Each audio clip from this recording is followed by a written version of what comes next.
pace when I'm running. I always take what I want and I always give it 100. Don't need a bank, no I'm funded. Play the game like it's nothing. I'm always thankful for something. Don't take for granted, stay humble. Now wake up! It's time to look at the enemy. Look in the mirror if he is no friend to me. It's not working out, maybe it's the chemistry. It's time to break up so I can make a better me. Better believe in your mind, cause it's everything. You can mold, shape, find almost anything.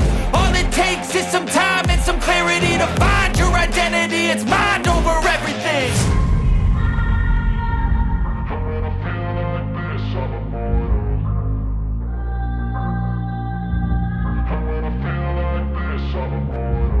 And when I feel like this, I'm immortal.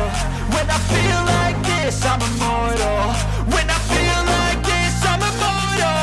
When I feel like this, I'm immortal. Don't be scared. Just look me up. Don't be scared.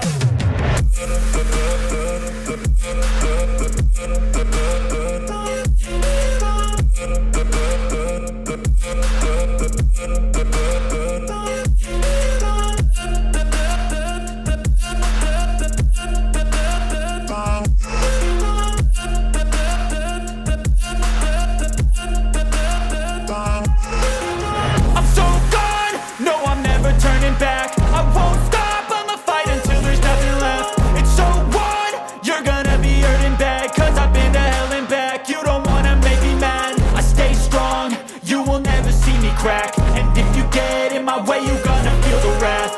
Gotta say it to my face while he's looking back. Mirror breaks after math. When I hate, I attack.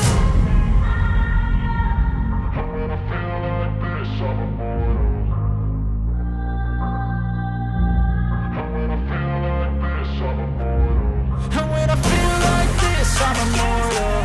When I feel like this, I'm immortal.